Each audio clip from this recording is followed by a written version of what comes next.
যে তমলুক সাংগঠনিক জেলা সভাপতি সুজিত রায় পার্থ সারথী মাইতি আপনার ছেলেকে দল থেকে অনির্দিষ্টকালের জন্য সাসপেন্ড করেছে।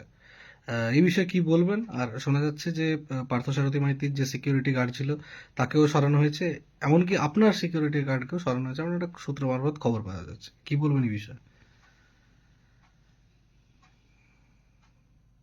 দলের সিদ্ধান্তের উপরে আমার কিছু বলার নেই।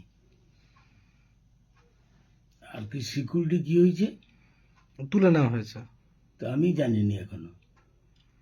আমাকে যেটা জেনেছি পুলিশের কাছ থেকে, যে অনেকের একজন করে তুলে নেবো, আপনারাও একজন করে একজনকে বোধহয় তুলে নেবো। সব দুইজন তুলে নিলেও আমার আপত্তি নেই।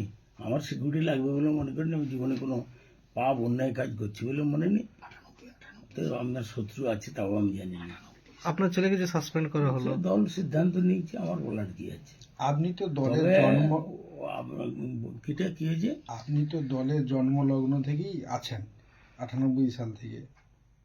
কি বলবেন এইভাবে আপনার ছেলেকে সরিয়ে দেওয়া দল থেকে? দল ভালো মনে করছে। দল তো আমার বাবার পৈতৃক সম্পত্তি নয় যে বাবা। 98 সাল থেকে দল করছি কিনা দলের সর্বময় নেত্রী মমতা বন্দ্যোপাধ্যায় জানেন। আমাকে কাউকে দিয়ে ঢাকঢোল পিটি বলতে হবে না। আমি দলটা 98 সাল থেকে করছি। আর নন্দীগ্রামের লড়াইয়ে যদি এই জেলায় শুভেন্দু অধিকারীর পর এই জেলায় কেউ থেকে থাকে, সেটা মানে জেলা বেসিসে আর কি, তমলুক থেকে আমি তখনকার দিনে রিস্ক নিয়ে প্রত্যেকটা জায়গায় আমি ছিলাম। এটা নন্দীগ্রামবাসীও জানে, গোটা জেলার সব নেতৃত্বরা জানে। সেটারই কি আছে, দল করছি, দলে আছি। দল যা সিদ্ধান্ত নেবে তার উপরে আমার বলার কি আছে? পার্থ সারথী মাইতি যেটা দাবি করছেন, তিনি দুর্নীতির বিরুদ্ধে বারবার মুখ খুলেছেন সমাজ মাধ্যমে, অর্থাৎ সোশ্যাল মিডিয়াতে। তাই জন্যই তার উপরে একটা কোপ নেমে এসছে। তো মুশকিল ব্যাপার হয়েছে। আমি একটা উদাহরণ দিয়ে বলি। ধরুন একটা সংস্থা 100 জন আছে, তার 90 জন চোর। তো 10 জন যদি প্রতিবাদ করতে যায়, তো আমার মনে হয় 4 সঙ্গে 20 খাবি তাকে মেরে দেবে। প্রতিবাদেরও একটা জায়গা তো থাকবে। কেন প্রতিবাদ করতে গেছে? আমি কি প্রতিবাদ করতে পারি না? না আমি বোবা হয়ে গেছি, গালা হয়ে গেছি? না আমি চোখে দেখতে পাচ্ছি না কি হচ্ছে না হচ্ছে? কি বলছেন, তাহলে প্রতিবাদ করা যাবে না? না প্রতিবাদ করলেই পদ খোয়াতে হবে? পদ ছাড়ি দিন তো, পদ নিয়ে কি আছে এটা? পদ নিয়ে কি? তা আমি চিত্তমাইতি খুব ব্যর্থহীন ভাষায় বলি। যারা তৃণমূল কংগ্রেস একবারে প্রথম থেকে করেছিল, দলটার জন্মলগ্ন থেকে, আমি মনে করি স্টেটের একজনও লিডার নেই যে হতভাগাকে চিনেনি। তা আমি তো জীবনে কারো একটা লজেন্স খাইনি, জীবনে 1 টাকাও কারো বহন করিনি। বরং বলতে হয় আমার আয় থেকে 1 কোটি টাকার বেশি দলের পিছনে খরচা আছে। যে কেউ মানুষ করে রেখে দিতে পারে। দলকে ভালোবাসি, বাংলা থেকে সিপিএমকে তাড়াতে হবে, এই ছিল লড়াই। নেত্রীর লড়াই সংগ্রামের সাথী হয়েছিলাম আমি। আছি দলে। বলছি, পার্থ সারথী মাইতি স্টেট প্রেসিডেন্ট ছিল, ভাইস প্রেসিডেন্ট। সেক্ষেত্রে কি জেলা সভাপতি তাকে সাসপেন্ড করতে আমি পারে? বাবু আইনে লোহেও বলি, অত কচকচানিতে আমি যেতে চাইনি। দল যা ভালো বুঝে করুক। আমি একা তো দলের মঙ্গল করে কিছু করে দিতে পারবো না।